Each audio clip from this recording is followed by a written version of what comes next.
Hello students, welcome back to our Medical Brain YouTube channel. So ಈ ಒಂದು ವಿಡಿಯೋದಲ್ಲಿ ನಾವು ಏನು ಡಿಸ್ಕಷನ್ ಮಾಡ್ತಾ ಇದೀವಿ ಅಂತಂದ್ರೆ, ಸೊ ಅಲೈಡ್ ಹೆಲ್ತ್ ಸೈನ್ಸಸ್ ಒಳಗಡೆ ಬರುವಂತಹ ಕೋರ್ಸ್ಗಳ ಬಗ್ಗೆ ನಾವು ಹಿಂದಿನ ವಿಡಿಯೋದಲ್ಲಿ ಡಿಸ್ಕಷನ್ ಮಾಡಿದ್ವಿ. ಸೊ ಈ ವಿಡಿಯೋದಲ್ಲಿ ನಾವು ಸ್ಪೆಸಿಫಿಕ್ ಆಗಿ ಅಲೈಡ್ ಹೆಲ್ತ್ ಸೈನ್ಸ್ ಒಳಗಡೆ ಒಂದೊಂದೇ ಕೋರ್ಸ್ಗಳ ಬಗ್ಗೆ ಇನ್ಫಾರ್ಮೇಶನ್ ಕೊಡ್ತಾ ಹೋಗ್ತೀವಿ. ಸೊ ಬಹಳಷ್ಟು ವಿದ್ಯಾರ್ಥಿಗಳಿಗೆ ಗೊಂದಲ ಇರ್ತದೆ. ಅಂದ್ರೆ ನಾವು ಈ ಪ್ಯಾರಾಮೆಡಿಕಲ್ ಮುಗಿದ ಮೇಲೆ ಏನನ್ನ ಮಾಡಬೇಕು ಅಥವಾ ಏನನ್ನ ನಮ್ಗೆ ಮುಂದಿನ ಹೈಯರ್ ಎಜುಕೇಶನ್ ಗಳಿಗೆ ಐಡಿಯಾಲಜಿ ಇರೋದಿಲ್ಲ. ಅಂದ್ರೆ ಗೊತ್ತಿರ್ತದ ಅಲೈಡ್ ಹೆಲ್ತ್ ಸೈನ್ಸ್ ಮಾಡ್ಬೇಕಂತ ಹೇಳಿ. ಸೊ ಅದ್ರೊಳಗಡೆ ಏನೇನು ನಾವು ಡಿಫಿಕಲ್ಟಿ ಫೇಸ್ ಮಾಡ್ತೀವಿ ಅನ್ನೋದು ಬಹಳಷ್ಟು ಮಾಹಿತಿ ಇರೋದಿಲ್ಲ. ಅಂದ್ರೆ ಯಾವ ಸಬ್ಜೆಕ್ಟ್ ಬರ್ತಾವ, ಏನ್ ಮಾರ್ಕ್ಸ್ ಪ್ಯಾಟರ್ನ್ ಇರುತ್ತೆ, ಅಥವಾ ಎಕ್ಸಾಮ್ ಪ್ಯಾಟರ್ನ್ ಯಾವ ತರ ಇರ್ತೈತಿ, ಅದಾದ್ಮೇಲೆ ಅಲ್ಲಿ ಸಿಲೆಬಸ್ ಯಾವ ತರ ಇರ್ತೈತಿ, ಪ್ರತಿಯೊಂದನ್ನು ನಾವು ಈ ವಿಡಿಯೋದಲ್ಲಿ ಡಿಸ್ಕಷನ್ ಮಾಡ್ತಾ ಹೋಗ್ತೀವಿ. ಅದೇ ರೀತಿ ಈ ವಿಡಿಯೋದಲ್ಲಿ ನಾವು ಸ್ಪೆಸಿಫಿಕ್ ಆಗಿ ಒಂದು ಕೋರ್ಸಿನ ಬಗ್ಗೆ ಡಿಸ್ಕಷನ್ ಮಾಡ್ತಾ ಇದೀವಿ. ಆ ಕೋರ್ಸ್ ಯಾವಪ್ಪ ಅಂತಂದ್ರೆ BSc MLT ಅನ್ನೋ ಕೋರ್ಸಿನ ಬಗ್ಗೆ ಇವತ್ತು ನಾವು ಡಿಸ್ಕಷನ್ ಮಾಡ್ತಾ ಇದೀವಿ. ಸೊ ಹಾಗಾಗಿ ವಿದ್ಯಾರ್ಥಿಗಳೇ ಯಾರಾದರೂ ನಮ್ಮ ಒಂದು ಚಾನಲ್ನ ಹೊಸದಾಗಿ ವಿಸಿಟ್ ಮಾಡಿದ್ರೆ ಈ ಒಂದು ವಿಡಿಯೋನ ಕಂಪ್ಲೀಟ್ ಆಗಿ ನೋಡಿ. ಅದೇ ರೀತಿ ನಮ್ಮ ಚಾನಲ್ನ ಸಬ್ಸ್ಕ್ರೈಬ್ ಮಾಡ್ಕೊಳ್ಳಿ. ಸೊ ಈ ವಿಡಿಯೋನ ಸ್ಟಾರ್ಟ್ ಮಾಡೋಣ.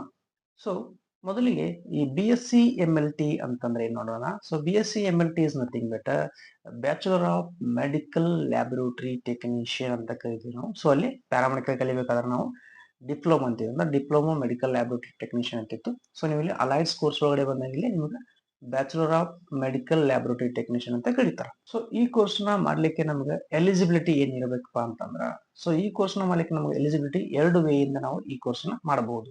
ಮೊದಲನೇ ವೇ ಯಾವಪ್ಪ ಅಂದ್ರ PUC science. So PUC science ಯಾರಾದ್ರೂ ಮಾಡಿದ್ರಿ ಅಂದ್ರೆ ಸೊ ಅವರು ಕೂಡ ಈ ಕೋರ್ಸ್ ನ ಮಾಡಬಹುದು. ಅದಾದ್ಮೇಲೆ ಇನ್ನೊಂದು ವೇ ಯಾವಪ್ಪ ಅಂದ್ರ ಪ್ಯಾರಾಮೆಡಿಕಲ್. ಸೊ ಪ್ಯಾರಾಮೆಡಿಕಲ್ ಒಳಗಡೆ ನೀವೇನಾದ್ರೂ ಹಿಂದಿನ ವರ್ಷದೊಳಗಡೆ DMLT ಏನಾದ್ರು ಕಂಪ್ಲೀಟ್ ಮಾಡಿದ್ರಿ ಅಂದ್ರೆ ಡಿಪ್ಲೊಮಾ ಮೆಡಿಕಲ್ ಲ್ಯಾಬೊರೇಟರಿ ಟೆಕ್ನಿಷಿಯನ್ ಅನ್ನೋ ಒಂದು ಕೋರ್ಸ್ ನ ನೀವು ಮುಗಿಸಿದ್ರಿ ಅಂತಂದ್ರ ಸೊ ನಿಮಗೂ ಕೂಡ ಇಲ್ಲಿ ಇದರ ಮೇಲೆ ಅವಕಾಶಗಳು ಇರ್ತಾವೆ. ಸೊ ಹಾಗಾಗಿ ಈ PUC ಸೈನ್ಸ್ ದವ್ರು ಬಂದಾಗ ಯಾವ ತರ ಅವಕಾಶಗಳು ಇರ್ತಾವ, ಅದು ಪ್ಯಾರಾಮೆಡಿಕಲ್ ಬಂದವರ ಯಾವ ತರ ಅವಕಾಶ ಇರ್ತೈತೆ ಅಂದ್ರೆ, ಸೊ ಮೊದಲಿಗೆ PUC ದವರಿಗೆ ಇಲ್ಲಿ 4 ವರ್ಷ ಇವರಿಗೆ ಇದರದ್ದು ಕೋರ್ಸ್ ಡ್ಯೂರೇಷನ್ ಇರ್ತೈತಿ. ಸೊ ಅದಾದ್ಮೇಲೆ ಈ ಒಂದು ಪ್ಯಾರಾಮೆಡಿಕಲ್ ಮಾಡಿದವ್ರಿಗೆ ನಿಮಗೆ ಎಕ್ಸಾಕ್ಟ್ಲಿ 3 ವರ್ಷ ಮಾತ್ರ ಡ್ಯೂರೇಷನ್ ಇರ್ತೈತಿ. ಸೊ ಯಾವ ತರ ಇರುತ್ತೆ ಮುಂದ್ ಬರ್ತಾ ಹೇಳ್ತೇನೆ ನಿಮ್ಗೆ. ಸೊ ಅದಾದ್ಮೇಲೆ ಇದ್ರದ್ದು ಕ್ರೈಟೇರಿಯಾಸ್ ಏನಪ್ಪಾ ಅಂದ್ರೆ, ಕ್ರೈಟೇರಿಯಾಸ್ ಅಂತ ಹೇಳ್ಬಿಟ್ಟು ಇದ್ರದ್ದು ಏಜ್ ಲಿಮಿಟ್ ಏನ್ ಇರ್ತೈತಿ, ಪರ್ಸೆಂಟೇಜ್ ಏನಿರ್ಬೇಕಪ್ಪ ಅಂದ್ರೆ ಇದ್ರದ್ದು. ಸೊ ಇದರಲ್ಲಿ ಏಜ್ ಲಿಮಿಟ್ ಅಪ್ರಾಕ್ಸಿಮೇಟ್ಲಿ ನಿಮ್ಗೆ 18+ ಏಜ್ ಇರಬೇಕು ಮಿನಿಮಮ್. ಸೊ ಮ್ಯಾಕ್ಸಿಮಮ್ ಇದ್ರೊಳಗಡೆ ಏನು ಯಾವುದೇ ರೀತಿ ಅಂತ ಮೆನ್ಷನ್ಡ್ ಇಲ್ಲ.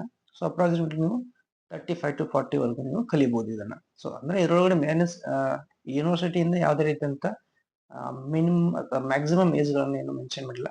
ಸೊ ಅಪ್ರಾಕ್ಸಿಮೇಟ್ಲಿ ಇಷ್ಟು ವರ್ಷದೊಳಗಡೆ ನೀವು ಕಲಿಬಹುದು. ಸೊ ಅದಾದ್ಮೇಲೆ ಇದ್ರದ್ದು ಪರ್ಸೆಂಟೇಜ್ ಏನಿರ್ಬೇಕಂದ್ರೆ ಅಪ್ರಾಕ್ಸಿಮೇಟ್ಲಿ ಅಂದ್ರೆ ಪ್ರೀವಿಯಸ್ ಇಯರ್ ಒಳಗಡೆ ಏನು ಎಷ್ಟು ಪರ್ಸೆಂಟೇಜ್ ತಗೊಂಡಿರ್ಬೇಕು ನೀವು ಅಟ್ಲೀಸ್ಟ್ ನೀವು 40 to 45% ಅನ್ನಾದ್ರೂ ತಗೊಂಡಿರ್ಬೇಕು. ನೀವು ಹಿಂದಿನ ವರ್ಷ ಏನ್ ಕಲ್ತಿರ್ತಿರಲ್ಲ, ಎಕ್ಸಾಂಪಲ್ PUC ಸೈನ್ಸ್ ಮಾಡಿದ್ರು ಕೂಡ ಅಥವಾ ನೀವು ಪ್ಯಾರಾಮೆಡಿಕಲ್ ಒಳಗಡೆ DMLT ಮಾಡಿದ್ರು ಕೂಡ ನೀವು ಇದರೊಳಗಡೆ 40 to 45% ಅನ್ನ ತಗೊಂಡಿರ್ಬೇಕು. ಸೊ ಅದಾದ್ಮೇಲೆ ಇದರದ ಡ್ಯೂರೇಷನ್ ಹೇಳಿದೆ ನಿಮ್ಮನ್ನ. ಸೊ ಇದ್ರ ಡ್ಯೂರೇಷನ್ ಹೆಂಗಿರುತ್ತೆ ಅಂದ್ರೆ, ಒಂದು PUC ಸೈನ್ಸ್ ಮಾಡಿದವರಾಗಿದ್ರೆ ಅಂದ್ರೆ ನಿಮಗೆ ಇಲ್ಲಿ 4 ವರ್ಷ ನೀವು ಕಲಿತೀರಿ. ಸೊ ನೀವು ಹಿಂದಿನ ವರ್ಷದಲ್ಲಿ ಪ್ಯಾರಾಮೆಡಿಕಲ್ ಮುಗಿಸಿದ್ರಿಂದ ಸೊ DMLT ದವರಿಗೆ ನಿಮಗೆ ಇಲ್ಲಿ ಲ್ಯಾಟ್ರಲ್ ಎಂಟ್ರಿ ಅಂತೇಳಿ ಕನ್ಸಿಡರ್ ಮಾಡ್ತೀವಿ ನೀವು. ಸೊ ಲ್ಯಾಟ್ರಲ್ ಎಂಟ್ರಿ ದವರಿಗೆ 3 ವರ್ಷ ಮಾತ್ರ ಇರ್ತೈತಿ. ಸೊ ಹಾಗಾಗಿ ಇಲ್ಲಿ ಯಾವ್ಯಾವ ಸಬ್ಜೆಕ್ಟ್ಗಳು ಬರ್ತಾವ ಅಂತೇಳಿ ನೋಡೋಣ. ಸೊ ಸಬ್ಜೆಕ್ಟ್ಗಳು ಬೇಸಿಕಲಿ ಈ ಒಂದು PUC ಸೈನ್ಸ್ ದವರಿಗೆ ಯಾವ ಸಬ್ಜೆಕ್ಟ್ಗಳು ಬರ್ತಾವು, ಅದಾದ್ಮೇಲೆ ಪ್ಯಾರಾಮೆಡಿಕಲ್ ದವರಿಗೆ ಯಾವ್ಯಾವ ಸಬ್ಜೆಕ್ಟ್ಗಳು ಬರ್ತಾವ ಅಂತ ನೋಡೋಣ. ಯಾಕೆ ನಾವು ಸಪರೇಟ್ ಆಗಿ ಹೇಳ್ತಾ ಅಂದ್ರೆ ಈ PUC ಸೈನ್ಸ್ ದವರು ಇಲ್ಲಿ 4 ವರ್ಷ ಕಲಿತಾರೆ. ಸೊ ಹಾಗಾಗಿ ಅವ್ರಿಗೆ ಎಕ್ಸ್ಟ್ರಾ 1 ಇಯರ್ ಇರುತ್ತಲ್ಲ, ಸೊ ಅವ್ರಿಗೆ ಏನ್ ಸಬ್ಜೆಕ್ಟ್ಗಳು ಬರ್ತಾವ ಅಂತ ನೋಡೋಣ. ಆದ್ಮೇಲೆ ಪ್ಯಾರಾಮೆಡಿಕಲ್ ದವ್ರಿಗೆ ಏನ್ ಸಬ್ಜೆಕ್ಟ್ಗಳು ಇರುತ್ತೆ ಅಂತ ನೋಡೋಣ. ಸೊ ಬೇಸಿಕಲಿ ಈ PUC ಸೈನ್ಸ್ ದವರು ಫಸ್ಟ್ ಇಯರ್ ಇಂದ ಕಲಿತಾರಲ್ಲ, ಸೊ ಅವ್ರಿಗೆ ಫಸ್ಟ್ ಇಯರ್ ಒಳಗಡೆ ಯಾವ ಸಬ್ಜೆಕ್ಟ್ ಇದೆ ಅಂದ್ರೆ ಮೊದಲನೇ subject human anatomy and physiology ಅನ್ನೋ ಸಬ್ಜೆಕ್ಟ್ ಇರ್ತೈತಿ. ಸೊ ಅದೇ ರೀತಿ ಇನ್ನೊಂದು ಸಬ್ಜೆಕ್ಟ್ ಯಾವ ಬರ್ತೈತೆ ಅಂದ್ರೆ ಇಲ್ಲಿ ಪ್ಯಾಥಾಲಜಿ ಅಂತ ಒಂದು ಸಬ್ಜೆಕ್ಟ್ ಬರ್ತೈತಿ. ಅದಾದ್ಮೇಲೆ 3ನೇ ಸಬ್ಜೆಕ್ಟ್ ಮೈಕ್ರೋಬಯಾಲಜಿ ಅನ್ನೋ ಸಬ್ಜೆಕ್ಟ್ ಬರ್ತೈತಿ. ಸೊ ನೆಕ್ಸ್ಟ್ 4ನೇ ಸಬ್ಜೆಕ್ಟ್ ಯಾವಪ್ಪ ಅಂದ್ರೆ ಬಯೋಕೆಮಿಸ್ಟ್ರಿ ಅಂತ ಒಂದು ಸಬ್ಜೆಕ್ಟ್ ಬರ್ತೈತಿ. ಸೊ ಈ ಸಬ್ಜೆಕ್ಟ್ ಗಳನ್ನ ಈ ಒಂದು PUC ಸೈನ್ಸ್ ಮಾಡಿರುವಂತ ವಿದ್ಯಾರ್ಥಿಗಳು ಕಲಿತಾರೆ. ಸೊ ಅದಾದ್ಮೇಲೆ ಈ ಒಂದು PUC ಸೈನ್ಸ್ ಮಾಡಿದವ್ರಿಗೆ ಈ 4 ವರ್ಷ ಇರೋದ್ರಿಂದ ಸೊ ಈ ವರ್ಷದನ್ನು ಕೂಡ ಅಂದ್ರೆ ಫಸ್ಟ್ ಇಯರ್ ಒಳಗಡೆ ಕೂಡ ಇವ್ರಿಗೆ ಪ್ರಾಕ್ಟಿಕಲ್ ಎಕ್ಸಾಮಿನೇಷನ್ ಇರುತ್ತೆ. ಅಂದ್ರೆ ಫಸ್ಟ್ ಇಯರ್ ಪ್ರಾಕ್ಟಿಕಲ್ ಇರ್ತಾವ. ಅಂದ್ರೆ ಪ್ರತಿಯೊಂದು ಸಬ್ಜೆಕ್ಟ್ 100 ಮಾರ್ಕ್ಸ್ಗೆ 120 ಮಾರ್ಕ್ಸ್ಗೆ ಪ್ರಾಕ್ಟಿಕಲ್ ಇರ್ತೈತಿ. ಸೊ ಅದಾದ್ಮೇಲೆ ಈ ಒಂದು ಸೆಕೆಂಡ್ ಇಯರ್ ಒಳಗಡೆ ಇಬ್ರು ಕಲಿತಾರಲ್ಲಿ, ಈ ಒಂದು ಪ್ಯಾರಾಮೆಡಿಕಲ್ ಮಾಡಿದವರು ಅಥವಾ ಈ ಒಂದು PUC ಸೈನ್ಸ್ ಮಾಡಿದವರು ಕೂಡ ಸೇಮ್ ಕಾಂಬಿನೇಷನ್ ಒಳಗಡೆ ಕಲಿತಾರ.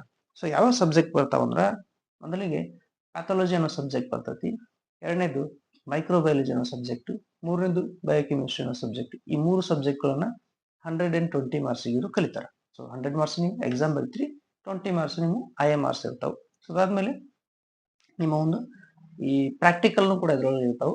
ಸೇಮ್ ಹ್ಯಾಸ್ ಯೂಸಲ್ ಏನು ಥಿಯರಿ ಒಳಗಡೆ ಬಂದಿದ್ದಲ್ಲ ಅದೇ ರೀತಿ ಪ್ರಾಕ್ಟಿಕಲ್ ಕಡೆನೂ ಆಧಾರ ಇರ್ತಾವೆ, 100 ಮಾರ್ಕ್ಸಿಗೆ ಇರ್ತಾವೆ.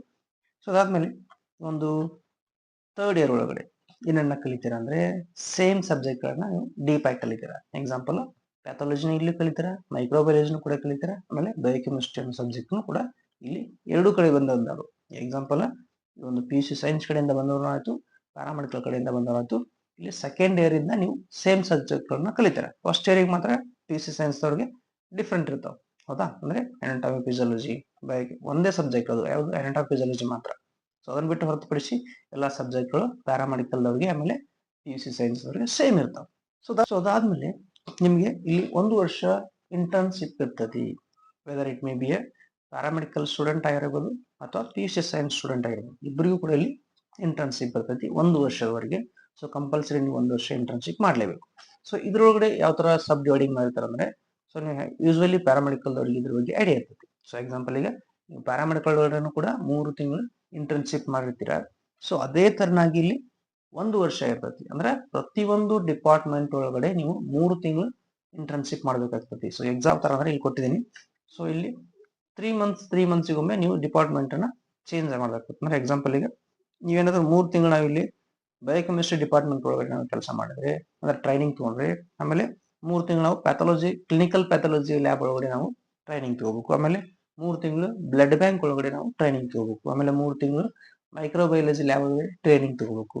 ಸೊ ಆಮೇಲೆ 3 ತಿಂಗಳು ಲಿಬೋಟಮಿ ಲ್ಯಾಬ್ ಒಳಗಡೆ, ಹಿಂಗೆ ಪ್ರತಿಯೊಂದು ಡಿಪಾರ್ಟ್ಮೆಂಟ್ ಒಳಗಡೆ ನಾವು 3 ತಿಂಗಳಾಗಿ ಇಂಟರ್ನ್ಶಿಪ್ ಅನ್ನ ಮುಗಿಸ್ಬೇಕಾಗ್ತದೆ 1 ವರ್ಷ.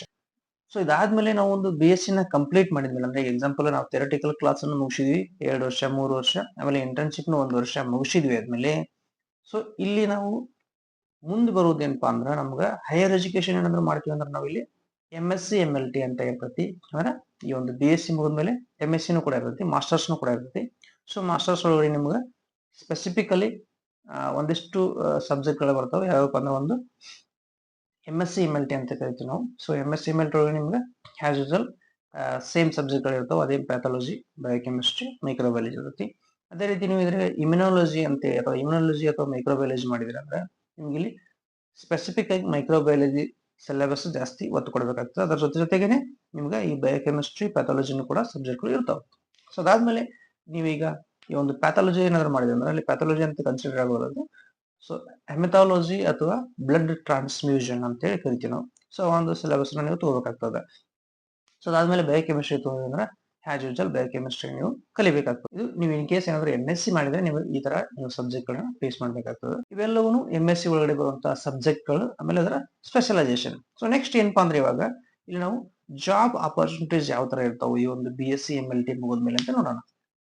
ಸೊ ಇವುಗಳು ಕೂಡ ನಾವು ಪ್ರೈವೇಟ್ ಸೆಕ್ಟರ್ ಒಳಗಡೆ ಜಾಬ್ ಆಪರ್ಚುನಿಟೀಸ್ ನೋಡ್ತೀವಿ, ಆಮೇಲೆ ಗೌರ್ಮೆಂಟ್ ಸೆಕ್ಟರ್ ಒಳಗಡೆ ಕೂಡ ನಾವು ಇಲ್ಲಿ ಜಾಬ್ ಆಪರ್ಚುನಿಟೀಸ್ ನೋಡ್ತೀವಿ. ಅದಾದ್ಮೇಲೆ ನೀವು ಆಂಟರ್ಪ್ರಿನರ್ಶಿಪ್ ಕೂಡ ಇಲ್ಲಿ ಮಾಡಬಹುದು. ಸೊ ಮೊದಲಿಗೆ ಈ ಒಂದು ಪ್ರೈವೇಟ್ ಸೆಕ್ಟರ್ ಒಳಗಡೆ ಯಾವ ತರ ಜಾಬ್ ಆಪರ್ಚುನಿಟೀಸ್, ಎಲ್ಲೆಲ್ಲಿ ನಮಗೆ ಜಾಬ್ ಆಪರ್ಚುನಿಟೀಸ್ ಇರ್ತಾವ ಅಂದ್ರೆ ಮೊದಲನೇದು ಯಾವ್ದಪ್ಪ ಅಂದ್ರೆ ಈ ಒಂದು NABL ಲ್ಯಾಬ್ ಅಂತ ಕೇಳಿರ್ತೀರಾ ನೀವು. ಸೊ NABL ಲ್ಯಾಬ್ ಒಳಗಡೆ ನೀವು ಡೈರೆಕ್ಟ್ ಆಗಿ ಅಪಾಯಿಂಟ್ಮೆಂಟ್ ಆಗ್ತೀರಾ. ಆಮೇಲೆ ಈ ಒಂದು NABH ಹಾಸ್ಪಿಟಲ್ ನಲ್ಲಿ ಕೂಡ ನೀವು ಡೈರೆಕ್ಟ್ ಆಗಿ ಜಾಯ್ನ್ ಆಗ್ತೀರಾ. ಎಕ್ಸಾಂಪಲ್ ದೊಡ್ಡ ದೊಡ್ಡ ಹಾಸ್ಪಿಟಲ್ ಡಯಾಗ್ನೋಸಿಸ್ ಇರ್ತಾವಲ್ಲ, ಅಪೋಲೋ ಅಥವಾ ಮೆಡ್ ಪ್ಲಸ್ ಈ ತರ ಏನ, ಆಮೇಲೆ ಈ ಥೈರೋ ಕೇರ್ ಇಂಥವೆಲ್ಲ ಇರ್ತಾವಲ್ಲ, ಆ ಒಳಗಡೆ ನೀವು ಈ ಒಂದು BSc ಮುಗಿಸ್ತೀರಂದ್ರೆ ನಿಮ್ಗೆ ಇಂಟರ್ನ್ಶಿಪ್ ಇರೋದ್ರ ಸರ್ಟಿಫಿಕೇಟ್ ಇತ್ತಂದ್ರೆ ನಿಮ್ಗೆ ಡೈರೆಕ್ಟ್ ಆಗಿ ನೀವು ಅಪಾಯಿಂಟ್ಮೆಂಟ್ ಆಗ್ತೀರಾ. ಓಕೆ. ಸೊ ಅದಾದ್ಮೇಲೆ ನೀವು ಇಲ್ಲಿ MBBS ಕಾಲೇಜಸ್ ಅಥವಾ MBBS ಹಾಸ್ಪಿಟಲ್ ಒಳಗಡೆನೂ ಕೂಡ ನೀವು, ಕಾಲೇಜಸ್ ಒಳಗಡೆನೂ ಕೂಡ ನೀವು ಲ್ಯಾಬ್ ಇನ್ಚಾರ್ಜ್ ಆಗಿ ನೀವು ವರ್ಕ್ ಮಾಡಬಹುದು. BAMS ಹಾಸ್ಪಿಟಲ್ ಒಳಗಡೆ ಕೂಡ ಅಥವಾ BMS ಕಾಲೇಜ್ ಒಳಗಡೆ ಕೂಡ ನೀವು ಲ್ಯಾಬ್ ಇನ್ಚಾರ್ಜ್ ಆಗಿ ವರ್ಕ್ ಮಾಡಬಹುದು. It may be private hospital ಅಥವಾ ಗೌರ್ಮೆಂಟ್ ಹಾಸ್ಪಿಟಲ್ ಯಾವ್ದಾದ್ರು ಆಗ್ಬಹುದು. ಸೊ ಆ ತರ ನಿಮ್ಗೆ ಇಲ್ಲಿ ಅವಕಾಶಗಳು ಇರ್ತಾವೆ. ಸೊ ನೆಕ್ಸ್ಟ್ ನೀವಿಲ್ಲಿ ಗೌರ್ಮೆಂಟ್ ಜಾಬ್ ಅಂತ ನಿಮ್ಗೆ ಆಸ್ ಯೂಶುವಲ್ ಯಾವಾಗ ಕಾಲ್ಫಾರ್ಮ್ ಮಾಡ್ತಾರಲ್ಲ, ಸೊ ಅವಾಗ ನೀವು ಅದಕ್ಕೆ ಅಪ್ಲೈ ಮಾಡಿ ಯಾವುದೇ ರೀತಿಯಾದಂತ ಎಂಟ್ರೆನ್ಸ್ ಎಕ್ಸಾಮ್ ಇರೋದಿಲ್ಲ ಇದಕ್ಕೂ ಕೂಡ. ಸೊ ಡೈರೆಕ್ಟ್ ಆಗಿ ನೀವು ಏನ್ ಮಾಡ್ತೀರಾ ಅಂದ್ರೆ ಇಲ್ಲಿ ನಿಮ್ಮ ಪರ್ಸೆಂಟೇಜ್ ಬೇಸ್ ಮೇಲೆ ನೀವು ಸೆಲೆಕ್ಟ್ ಆಗ್ತೀರಾ ಈ ಒಂದು ಗೌರ್ಮೆಂಟ್ ಜಾಬಿಗೆ. ಓಕೆ. ಸೊ ಇಲ್ಲಿ ನಿಮಗೆ ಎಂಟ್ರೆನ್ಸ್ ಎಕ್ಸಾಮ್ ಬರುವಂತ ಅವಶ್ಯಕತೆ ಇರಲ್ಲ, ಕಾಂಪಿಟೇಟಿವ್ ಎಕ್ಸಾಮ್ ಇರಲ್ಲ, ಡೈರೆಕ್ಟ್ ಆಗಿ ನೀವು ಅಪಾಯಿಂಟ್ಮೆಂಟ್ ಆಗ್ಬಹುದು. ಸೊ ಅದಾದ್ಮೇಲೆ ಇಲ್ಲಿ ನಿಮಗೆ ಇದು ನಾವು ಇಲ್ಲಿ ಏನಾದ್ರು ಸ್ಟೇಟಿಗೆ ಅಷ್ಟೇ ಸೀಮಿತ ಆಗ್ತೀವಿ ಅಥವಾ ನಮ್ಮ ಡಿಸ್ಟ್ರಿಕ್ಟ್ ಒಳಗೆ ಮಾತ್ರ ಮಾಡ್ಬೋದಾ ಸರ್ ಅಂತ ಹೇಳಿ, ನೋ ಪ್ರಾಬ್ಲಮ್. ನೀವು ಇಲ್ಲಿ ಔಟ್ ಆಫ್ ಸ್ಟೇಟ್ನು ಕೂಡ ಈ ಕೆಲಸನ ಮಾಡಬಹುದು. ಔಟ್ ಆಫ್ ಸ್ಟೇಟ್ ಅಂದ್ರೆ ಯಾವ ತರ ಅಂದ್ರೆ ಈಗ ನೀವೇನಾದ್ರು ಬೇರೆ ರಾಜ್ಯಕ್ಕೆ ಹೋಗಿ ನೀವು ಈ ಕೆಲಸನ ಮಾಡಬಹುದು, ಈ ಲ್ಯಾಬ್ ಟೆಕ್ನಿಷಿಯನ್ ಕೆಲಸನ ಮಾಡಬಹುದು.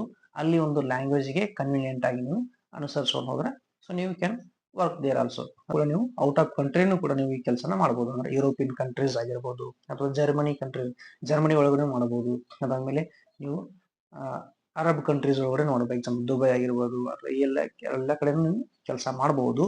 ಬಟ್ ಇಲ್ಲಿ ನಿಮಗೆ ಲ್ಯಾಂಗ್ವೇಜ್ ಕನ್ವೀನಿಯಂಟ್ ಆಗಬೇಕು ಅಥವಾ ಲ್ಯಾಂಗ್ವೇಜ್ ನೀವು ಅವರ ಲ್ಯಾಂಗ್ವೇಜ್ ಅನ್ನ ಕಲಿಬೇಕಾಗ್ತದೆ. ಸೊ ಲ್ಯಾಂಗ್ವೇಜ್ ಅನ್ನ ಕಲಿತು ಅದಕ್ಕೆ ಆದಂತ ಒಂದು ಟ್ರೈನಿಂಗ್ ಪ್ರೊಸೀಜರ್ ಇರ್ತೈತಿ. ಈಗ ಜರ್ಮನ್ ಒಳಗಡೆ ಹೋಗ್ಬೇಕಾದ್ರೆ ಜರ್ಮನ್ ಟ್ರೈನಿಂಗ್ ಪ್ರೊಸೀಜರ್ ಇರ್ತೈತಿ. ಆ ಒಂದು ಲ್ಯಾಂಗ್ವೇಜ್ ಕನ್ವೀನಿಯಂಟ್ ಆಗೋದು, ಲ್ಯಾಂಗ್ವೇಜ್ ಅನ್ನ ಬರೀಲಿಕ್ಕೆ ಓದ್ಲಿಕ್ಕೆ ಬಂದಾಗ ಅಲ್ಲಿ ನಾವು ಸೆಲೆಕ್ಟ್ ಆಗ್ಬೋದು. ಅಲ್ಲಿ ಯಾವುದೇ ರೀತಿಯಂತ ಎಂಟ್ರೆನ್ಸ್ ಎಕ್ಸಾಮ್ ಇರೋದಿಲ್ಲ. You can only pass there language exam. ಆ ಒಂದು ಲ್ಯಾಂಗ್ವೇಜ್ ಎಕ್ಸಾಮ್ ನೀವು ಪಾಸ್ ಆದ್ರೆ ಅಂದ್ರೆ ನೀವು ಡೈರೆಕ್ಟ್ ಆಗಿ ಅಪಾಯಿಂಟ್ಮೆಂಟ್ ಆಗ್ತೀರಾ.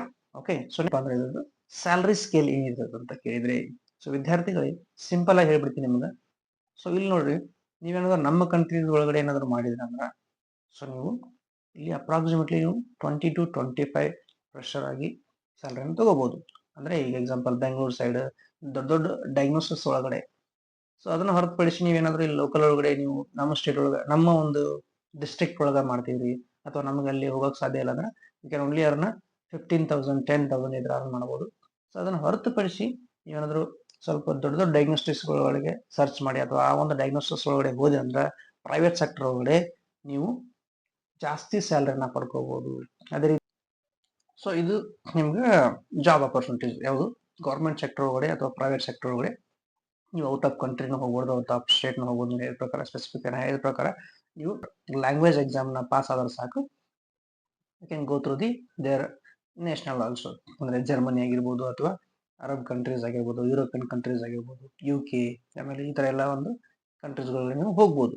ಸೊ ಇದನ್ನ ಹೊರತುಪಡಿಸಿ ಇನ್ನೊಂದು ಜಾಬ್ ಅಪರ್ಚುನಿಟಿ ಜಾಬ್ ಅಂದ್ರೆ ಇಲ್ಲಿ ಆಂಟ್ರಪ್ರನರ್ಶಿಪ್ ಅಂತ ಹೇಳಿದ್ದೀನಿ. ಸೊ ಆಂಟ್ರಪ್ರನರ್ಶಿಪ್ ಒಳಗಡೆ ಏನಾಗ್ತದೆ ಅಂದ್ರೆ ಇಲ್ಲಿ ನೀವು ನಿಮ್ಮದೇ ಆದಂತಹ ಓನ್ ಲ್ಯಾಬ್ ನ ಹಾಕಬಹುದು. NABL ಲ್ಯಾಬ್ ಆದ್ರೂ ಆಗ್ಬೋದು ಅಥವಾ ಅಟ್ಯಾಚ್ಡ್ ಲ್ಯಾಬ್ ಆದ್ರೂ ಆಗಿರ್ಬೋದು. ಸೊ ಈ ತರ ಲ್ಯಾಬ್ ಅನ್ನ ಹಾಕೊಂಡು ನೀವು ಡಾಕ್ಟರ್ಸ್ಗೆ ಅಟ್ಯಾಚ್ ತಗೊಂಡು ಅಥವಾ ಅವ್ರ ಜೊತೆ ನೀವು ಪಾರ್ಟ್ನರ್ಶಿಪ್ ಮೇಲೆ ನೀವು ಈ ಲ್ಯಾಬ್ ನ ರನ್ ಮಾಡಬಹುದು.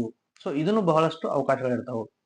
ಅಂದ್ರೆ ನಾವು ಇನ್ವೆಸ್ಟ್ ಮಾಡಿ ಒಂದು ಓನ್ ಲ್ಯಾಬ್ ಅನ್ನ ಹಾಕಿದ್ಮೇಲೆ ಅಲ್ಲಿ ಡಾಕ್ಟರ್ಸ್ ಜೊತೆ ಅಟ್ಯಾಚ್ಮೆಂಟ್ ಇಟ್ಕೊಂಡ್ರೆ ನಿಮ್ಗೆ ಅಲ್ಲೇನು ಕೂಡ ಒಂದೊಳ್ಳೆ ಬಿಸ್ನೆಸ್ ರನ್ ಆಗ್ತದೆ. ಸೊ ಅದಾದ್ಮೇಲೆ ನಮ್ಗೆ ಇನ್ನೂ ಒಂದು ಆಪ್ಷನ್ ಇರ್ತೈತಿ ಎಂಟರ್ಪ್ರಿನರ್ಶಿಪ್ ಒಳಗಡೆ. ಏನಪ್ಪಾ ಅಂದ್ರ ಈ ದೊಡ್ಡ ಡಯಾಗ್ನೋಸಿಸ್ ಇರ್ತಾವಲ್ಲ ಆ ಡಯಾಗ್ನೋಸಿಸ್ ಫ್ರಾಂಚೈಸಿ ತಗೋಬಹುದು. ಅಂದ್ರೆ ಈಗ ಏನಾದ್ರು ನಮ್ದು ತಾಲೂಕ್ ಇತ್ತಂದ್ರ ಡಿಸ್ಟ್ರಿಕ್ಟ್ ಇತ್ತಂದ್ರ ಅಲ್ಲಿ ನಾವು ಫ್ರಾಂಚೈಸಿನ ತಗೋಬಹುದು. ಅಂದ್ರೆ ಅಪೋಲೋ ಫ್ರಾಂಚೈಸಿ, ಮೆಡ್ಪ್ಲಿಕ್ ಫ್ರಾಂಚೈಸಿ, ಅಥವಾ ಥೈರೋಕೇರ್ ಫ್ರಾಂಚೈಸಿ ಅಥವಾ ಡಾಕ್ಟರ್ ಸಿ ಅನ್ನೋ ಒಂದು ಲ್ಯಾಬ್ ಇದೆ. ಅದರದ್ದು ಬಹಳಷ್ಟು ಲ್ಯಾಬ್ಸ್ಗಳಿದಾವೆ, ಬಹಳಷ್ಟು ಕಂಪ್ನೀಸ್ಗಳಿದಾವೆ. ಆ ಒಂದು ಫ್ರಾಂಚೈಸಿನೂ ಕೂಡ ನಾವು ತಗೋಬಹುದು. ಸೊ ಈ ತರ ಎಂಟರ್ಪ್ರಿನರ್ಶಿಪ್ ನ ಮಾಡಬಹುದು. ಸೊ ಇದೊಂದು ಬೆಸ್ಟ್ ಆಪ್ಷನ್ ಎಲ್ಲ ಅಂದ್ರೆ ಯಾರಾದ್ರೂ ನಾವು ಇನ್ವೆಸ್ಟ್ ಮಾಡಿ ಏನ್ ಮಾಡ್ತೀವಿ, ನಾವು ಯಾರ ಕೈಯಲ್ಲೂ ಕೆಲಸ ಮಾಡಕ್ಕೆ ಇಷ್ಟ ಇಲ್ಲ, ನಾವೇ ಓನ್ ಮಾಡ್ತೀವಿ ಅಂದ್ರೆ ನೀವು ಈ ತರ ಎಂಟರ್ಪ್ರಿನರ್ಶಿಪ್ ಮಾಡಬಹುದು. ಸೊ ಇವೆಲ್ಲವನ್ನು ಹೊರತುಪಡಿಸಿ ಇನ್ನು ನೆಕ್ಸ್ಟ್ ಬರೋದು ಏನಪ್ಪಾ ಅಂದ್ರ ಸ್ಯಾಲ್ರಿ. ಅಂದ್ರೆ ಬಹಳಷ್ಟು ವಿದ್ಯಾರ್ಥಿಗಳಿಗೆ ಗೊಂದಲ ಇರೋದು ಇಲ್ಲಿ ಏನಪ್ಪಾ ಅಂದ್ರ ನಾವ್ ಇದನ್ನೆಲ್ಲ ಕಲ್ತೀವಿ, ಅಲ್ಲಿ ಯಾವುದೇ ಸರ್ಟಿಫಿಕೇಟೆಡ್ ಕೋರ್ಸ್ ಮಾಡಿದ್ರು, ಯಾವುದೇ ಪ್ರೊಫೆಷನಲ್ ಕೋರ್ಸ್ ಮಾಡಿದ್ರು ಅಥವಾ ಯಾವುದೇ ಒಂದು ಕೋರ್ಸ್ ಮಾಡಿದ್ರು ಅಥವಾ ಡಿಗ್ರಿ ಮಾಡಿದ್ರು ಮೊದಲಿಗೆ ಏನಪ್ಪಾ ಅಂದ್ರ ಸ್ಯಾಲ್ರಿ ಏನ್ ನಮ್ಗೆ ಅಕ್ಸೆಪ್ಟ್ ಮಾಡಬಹುದು ನಾವು ಈ ಕೋರ್ಸ್ ನ ಮುಗಿಸಿದ ಮೇಲೆ ಅಂತ ಕೇಳಿದ್ರೆ, ವಿದ್ಯಾರ್ಥಿಗಳೇ ಈ ಒಂದು ಕೋರ್ಸ್ ನ ಮುಗಿಸಿದ್ರೆ ಅಂದ್ರೆ ನಿಮ್ಗೆ ರಿಯಾಲಿಟಿನ ಹೇಳ್ಬಿಡ್ತೀನಿ.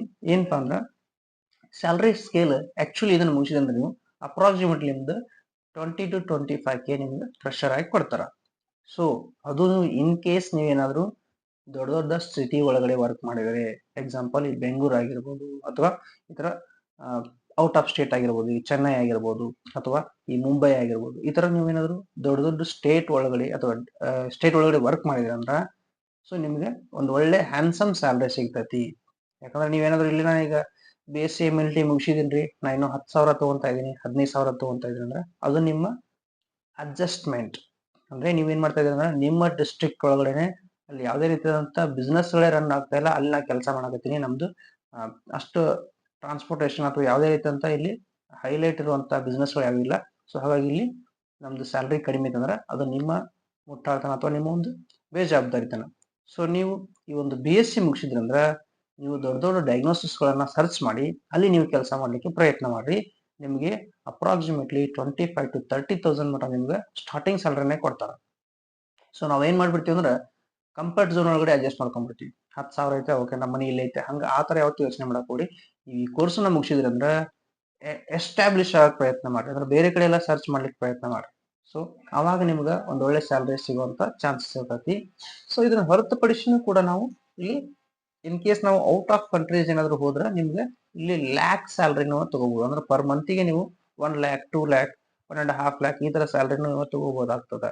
ಸೊ ಇದೇನಾಗಿತ್ತು ಅಂದ್ರೆ ಸ್ಯಾಲ್ರಿ ನಾವು ಯಾವ ತರ ತಗೋಬಹುದು ಅಂತ ಹೇಳಿ ನಿಮ್ಗೆ ಅಲ್ವಾ. ಸೊ ನೀವೇನಾದ್ರೂ ಇಲ್ಲಿ students, this is complete information about BSc MLT. So ಇದರದ್ದು ಎಲಿಜಿಬಿಲಿಟಿ ಏನಿತ್ತು, ಆಮೇಲೆ ಇದರ ಸಬ್ಜೆಕ್ಟ್ಗಳು ಯಾವ ಇರ್ತವೆ, ಆಮೇಲೆ ಇದರ ಸ್ಯಾಲ್ರಿ ಯಾವ ತರ ಇರ್ತೈತಿ, ಆಮೇಲೆ ಜಾಬ್ ಆಪರ್ಚುನಿಟೀಸ್ಗಳು ಯಾವ ತರ ಇರ್ತವೆ ಅಂತೇಳಿ ಒಂದೊಂದಾಗಿ ನಿಮ್ಗೆ ಹೇಳ್ಕೊಟ್ಟೆ. ಸೊ ಇದ್ರ ಅಲೈಡ್ ಹೆಲ್ತ್ ಕೋರ್ಸ್ ಅನ್ನ ಮಾಡ್ಲಿಕ್ಕೆ ನಿಮ್ಗೆ ಒಂದೊಳ್ಳೆ ಕಾಲೇಜ್ ಏನಾದ್ರು ಸಜೆಸ್ಟ್ ಮಾಡುವಂತ ನಮ್ಮನ್ನು ಕೇಳಿದ್ರೆ, ಸೊ ನಮ್ಮ ಕಾಂಟ್ಯಾಕ್ಟ್ ಡೀಟೇಲ್ಸ್ ನಿಮ್ಗೆ ನಮ್ಮ ಡಿಸ್ಕ್ರಿಪ್ಷನ್ ಒಳಗಡೆ ಕೊಟ್ಟಿರ್ತೀವಿ. ಸೊ ನಮ್ಗೆ ಕಾಂಟ್ಯಾಕ್ಟ್ ಮಾಡಿ ನಿಮ್ಗೆ ಇದರ ಬಗ್ಗೆ ಕಂಪ್ಲೀಟ್ ಮಾಹಿತಿ ಅಥವಾ ಯಾವ ಕಾಲೇಜ್ ನಿಮ್ಗೆ ಒಳ್ಳೆ ಕಾಲೇಜ್ಗಳು ಇರ್ತಾವ ಅಂತೇಳಿ ನಿಮ್ಗೆ ಸಂಪೂರ್ಣ ಮಾಹಿತಿ ಕೊಡ್ತೀವಿ. ಸೊ ಇದಾಗಿತ್ತು complete information about BSc MLT. So thank you for watching this video and please do subscribe our channel. Thank you.